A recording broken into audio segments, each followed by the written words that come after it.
हर दिन कोई ना कोई नए स्टार्टअप आइडिया के साथ आता है। अपने स्टार्टअप आइडिया से बिलियन डॉलर अर्न करना चाहता है। लेकिन स्टार्टअप करना उतना आसान नहीं है जितना कि हमें मूवीज़ और वेब सीरीज़ में दिखाया जाता है। अगर आप स्टार्टअप को सक्सेसफुली रन करना चाहते हैं तो आपके अंदर दो क्वालिटीज़ होना बहुत ज़रूरी है। पहला है धैर्य और दूसरा है शांत दिमाग। ये दोनों ऐसे शस्त्र हैं जिनके यूज़ से आप अपने बिजनेस को सफल बना सकते हैं। अगर पिछले 5 साल के रिकॉर्ड देखे जाएँ तो 90% जो स्टार्टअप्स हैं वो इनिशियल स्टेज और ग्रोथ स्टेज के बीच में ही फेल हो जाते हैं। तो ऐसे क्या रीज़न्स हैं जिसकी वजह से स्टार्टअप फेल हो जाते हैं?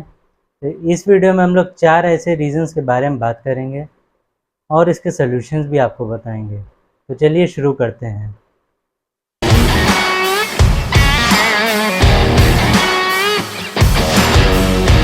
तो सबसे पहला पॉइंट आ जाता है कि आप अपने आइडिया को सही तरीके से इम्प्लीमेंट नहीं कर पाते हैं। तो जब भी कोई स्टार्टअप शुरू करते हैं तो सबसे पहले हम लोग आइडिया के बारे में सोचते हैं, फिर उस आइडिया की प्लानिंग करते हैं। उस आइडिया की प्लानिंग में हम लोग कॉम्पिटिटिव रिसर्च करते हैं, मार्केट एनालिसिस करते हैं, प्रोडक्ट एनालिसिस करते हैं। लेकिन हम लोग का फिर भी आइडिया फेल हो जाता है। तो इसके पीछे रीज़न है कि आप एक अच्छी टीम नहीं बिल्ड कर पाते हैं जो आपकी स्ट्रैटेजिक प्लानिंग में, सेल्स में हेल्प करें। और दूसरा रीज़न है कि आप लोग फाइनेंशियल रिस्क का एनालिसिस नहीं करते हैं। आप ये प्रेडिक्ट नहीं कर पाते कि अगले 5 साल में आपको जितने रुपए की ज़रूरत है वो आपके पास है कि नहीं है। तो अपने स्टार्टअप में इसको अवॉइड करने के लिए आपको क्या करना है? सबसे पहले तो आपको मार्केट रिसर्च करनी है, कॉम्पिटिटिव एनालिसिस सही तरीके से करना है, अपने फाइनेंशियल रिस्क का एनालिसिस करना है कि जो अगले 5 साल में आपको स्टार्टअप रन करने के लिए जितने पैसे की ज़रूरत है वो आपके पास है कि नहीं है।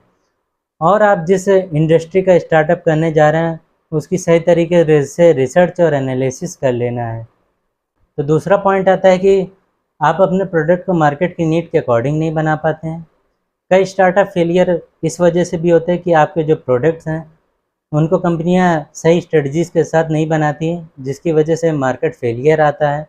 मार्केट की नीड पूरी ना होने की वजह से आपका प्रोडक्ट बिकता नहीं है। तो इसको अपने स्टार्टअप में अवॉइड करने के लिए आपको क्या करना है? सबसे पहले तो आपको मार्केट का एनालिसिस करना है, अपने कस्टमर्स के पेन पॉइंट को समझना है। अगर आपके प्रोडक्ट से कस्टमर को सेटिस्फेक्शन नहीं मिल रहा है तो आप अपने प्रोडक्ट्स में चेंजमेंट कर सकते हैं, देन उसको मार्केट में लॉन्च कर सकते हैं। अगर आप प्रोडक्ट्स पर एनालिसिस करना चाहते हैं तो आप मिनिमम वायबल प्रोडक्ट स्ट्रेटजी का भी यूज़ कर सकते हैं। इसके ऊपर हमने वीडियो बनाया हुआ है। अगर आप मिनिमम वायबल प्रोडक्ट स्ट्रेटजी के बारे में सीखना चाहते हैं तो आप हमारे वीडियो को देख सकते हैं। हम मिनिमम वायबल प्रोडक्ट स्ट्रेटजी का लिंक डिस्क्रिप्शन में आपको दे देंगे। तीसरा रीज़न आता है कि आप अपने स्टार्टअप के लिए प्रॉफिटेबल ग्रोथ मॉडल नहीं डेवलप कर पाते हैं। तो कई स्टार्टअप फेलियर में एक रीज़न ये भी होता है कि कई तरीके के एंटरप्रेन्योर्स ये सोचने लगते हैं कि आपका हमने प्रोडक्ट और सर्विसेज को डेवलप कर दिया है तो अब कस्टमर खुद चला आएगा। कई रीज़न में शुरुआत में कस्टमर चले भी आते हैं लेकिन बाद में उनको लाना ये काफ़ी कॉस्टली पड़ जाता है। इसको हम लोग कस्टमर एक्वायरिंग कॉस्ट भी कहते हैं, जिसकी वजह से हम प्रॉफिटेबल ग्रोथ मॉडल अपने स्टार्टअप के लिए नहीं डेवलप कर पाते हैं। इस वजह से हमारा स्टार्टअप फेल हो जाता है। प्रॉफिटेबल ग्रोथ मॉडल हमें डेवलप करने के लिए क्या करना है? सबसे पहले हमें सेल्स और मार्केटिंग कॉस्ट को निकाल लेना है। मार्केटिंग कॉस्ट में कई फंक्शंस आते हैं, जैसा कि sales cost, marketing programme cost, travel cost, lead generation cost. इसके साथ साथ हमें वैल्यू प्रोपोजिशन पे भी फोकस करना है। तब आपके दिमाग में आ रहा होगा कि ये वैल्यू प्रोपोजिशंस क्या होता है। तो वैल्यू प्रोपोजिशंस कंपनी का एक प्रोसेस है।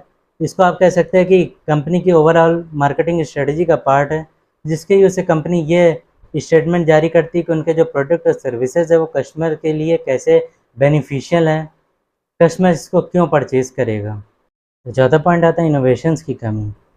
एक रिसर्च के अनुसार 77% वेंचर कैपिटलिस्ट का मानना है कि इंडियन स्टार्टअप्स में इनोवेशन और यूनिक बिजनेस मॉडल की काफ़ी कमी है।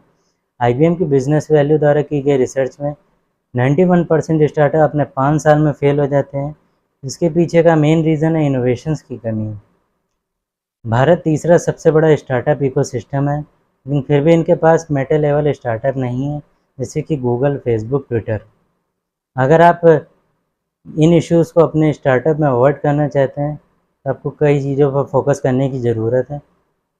इनोवेशंस आपके कॉम्पिटिटर्स को डिफीट करने में, मार्केट में अपने कंपनी की नई पहचान बनाने में हेल्प करता है। कुछ पॉइंट्स हम आपके साथ शेयर करेंगे। जिसको इंडियन स्टार्टअप्स को फोकस करना चाहिए। सबसे पहला पॉइंट आता है कि इनोवेशंस के साथ स्टार्टअप को रन करने के लिए रिसोर्सेज को डेवलप करें। दूसरा पॉइंट आता है कि स्टार्टअप को रन करने के लिए एक्सपर्ट और इनोवेशन टैलेंट्स की नीड होती है। तीसरा पॉइंट आता है कि स्टार्टअप आइडिया के विज़न को क्रिएट करें। चौथा पॉइंट आता है स्टार्टअप्स की वैल्यू को डेवलप करें। पाँचवा पॉइंट आता है कस्टमर्स की प्रॉब्लम को सॉल्व करें। और छठा पॉइंट आता है कि अपने स्टार्टअप्स की टारगेट ऑडियंस को सेट करें। कई तरीके के स्टार्टअप्स आएंगे मार्केट में और चले जाएंगे। जो स्टार्टअप्स मार्केट में टिक जाएंगे, इसका मतलब है कि उन्होंने कस्टमर्स और मार्केट एनालिसिस को सही तरीके से किया है, प्रोडक्ट को कस्टमर के पेन प्रॉब्लम के अनुसार डेवलप किया है। अगर आपके प्रोडक्ट को डेवलप करते समय कोई इशू आ जाता है या फिर आप कस्टमर के नीड को सेटिस्फाई नहीं कर पा रहे हैं, तो आप अपने प्रोडक्ट्स की चेंजमेंट करके एक इफ़ेक्टिव तरीके से उसको मार्केट में लॉन्च करिए।